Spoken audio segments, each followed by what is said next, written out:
Canon reported their 2020 financials and they exceeded expectations. Their imaging segment saw a 49% rise in operating income. And Sony just registered another camera. This and more after the intro.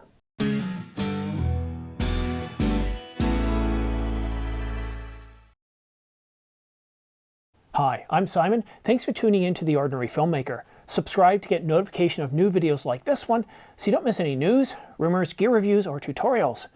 And to make things just a little bit more interesting, I'm giving away a brand new Canon EOS R5 full-frame mirrorless camera to one lucky viewer. Details are in the description down below, or you can watch this video here. Please look at the terms and conditions, as there are some age and location restrictions. And now, for the news. Sony registered another camera today, WW356015. That makes 5 cameras currently registered by Sony that have yet to be released. Unreleased 5GHz cameras include the WW447485 and the 728473. Unreleased 2.4GHz cameras include the WW356015, 186333, and the 111327. Now, in case you're wondering, the Alpha A1 isn't included in these codes, and it's coded as WW411329. So it looks like it's going to be a busy and exciting year for Sony fans, and, well, anybody who just loves cameras. Canon released their 2020 financials, and they're way better than my expectations, but as my financial advisor said, no one really cares about my expectations. What matters is the expectations of the street, and this is what's so surprising. Canon exceeded expectations. Canon's imaging segment saw a 49% rise in its operating income over 2019. They managed to do this with a 25% year-over-year decrease in sales. It's likely due to the pandemic and manufacturing challenges. Astonishing, just simply astonishing. Now, not every imaging company fared as well. I'm looking at you, Nikon. 2021 will still pose challenges. I'd expect income and sales to increase over 2020 for Canon, and many other camera models are coming out this year, refreshing older and less capable cameras and filling that pent-up demand. Now, the EOS R5 and R6 will continue to sell well. It looks like Canon's place atop of the worldwide interchangeable lens cameras isn't going to change anytime soon. And now, behind the scenes. During lunch yesterday, I shot my weekly AMA video, Ask Me Anything. And you know what? I have learned quite a bit since I shot outside last summer. I've learned how to use zebras, and the exposure went much better than expected, but I had another problem. Now, it is a sunny day. It wasn't supposed to snow. So I set the RF 50mm f1.2 on automatic focus. Well, once I got into post, I realized that the R5 with the 50mm was hunting quite a bit, not all the time, but enough that it was frustrating. Now, what I was realizing is that while it wasn't snowing, what happens is when it's really, really cold, and it was -14 when I started, is you just seem to get ice crystals form out of the air, and they were falling down, and the camera was picking up on these, and I think what was happening is that the camera was getting distracted like a 6-year-old child and going like, oh, look at this snowflake, and it would focus on the snowflakes and not my eyes, and it's really frustrating. Now, the focus I had set up was face detection with eye autofocus, and I double-checked afterwards. Really, really frustrating because I'm a one-man filming show, and to be able to set it to manual, I need to find somebody who can sit in the chair for me, sit the way I would, set the focus, and then switch it over to manual and just get it right. And it's just really, really frustrating. I'm really hoping I could use the automatic focus, and since I've had the R5, the automatic focus has worked very, very well.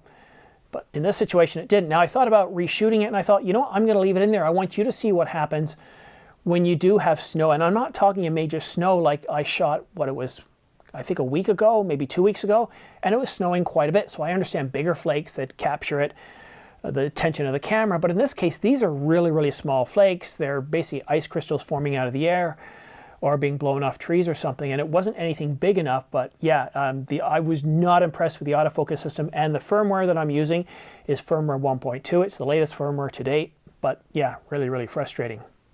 But the second item I want to talk about in behind the scenes is, well, how to expose properly. And as I've said, I find that the metering system of the R5 is a little bit frustrating, and the primary reason for that is we don't have any choice. It's evaluative. You don't get to choose spot metering, and one of the tools you can use when you're doing video is if you have a spot meter that you can choose, you drag it around to where the subject is, and you're going to get good exposure.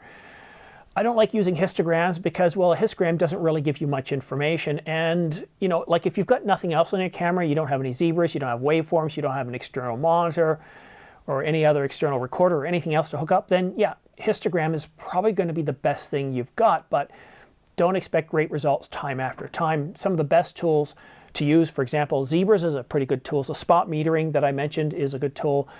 Zebras works pretty good. The R5 allows us to actually show 2 different zebra levels. And when I was shooting outside, I set my zebras to 70. So that way, and it was great because even though the viewfinder was a bit, not the viewfinder, the LCD was far enough away, I could see that this part of my face, the zebra showed up, not my nose, not my forehead. So I knew that I was basically approaching 70, which is perfect. That's where I want the IRE to be on me. And I was quite happy with that. I only had the one zebra. The other zebra level I have it set to is 35, but I didn't have that on. I wasn't too concerned about that. And of course, I shot in log.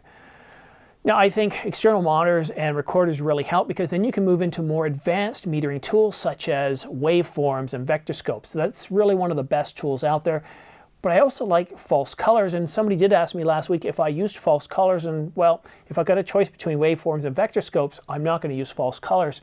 But false colors is another great way because your entire frame, your entire view of what you're seeing is converted to a psychedelic rainbow pattern. Nothing looks right, but that's not the point. What you're actually seeing, it's using all these colors so that you can visually see how your entire frame is being exposed from 0 down at the bottom with black and 256 all the way up at the top. Well, not 256, sorry. You can see your super whites, which is really key. And that's one of the things I like about waveforms and vector scopes and also false colors. You get to see more than just a histogram. Whereas a histogram, it really shows you the distribution of light from a scale of 1 to 256.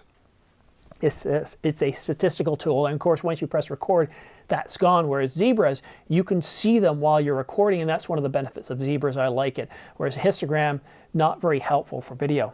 But I wanted to just talk about to you those couple of things. Also, I should be getting some new merch soon. Hopefully by Friday I'll have, at least by Friday, Saturday, I'll have an update for you. But that's it for now. This is just a quick news update. Don't forget to subscribe for your chance to win 2 Angelbird 128GB AV Pro MK2 B90 SD cards, along with a dual SD card reader. Or you could also win the Ulanzi LED light package with accent lights, underwater lights, and various other flat panel lights. I'll be awarding these 2 prize bundles once the channel reaches 30,000 subscribers, and I'll be offering up a different and more expensive prize bundle every 10,000 subscribers until we reach 100,000 subscribers. Now, once we reach that significant milestone, I'm going to be awarding a brand new Canon EOS R5 full-frame mirrorless camera to one lucky viewer. And on that bombshell, thanks for watching The Ordinary Filmmaker. We'll see you again soon.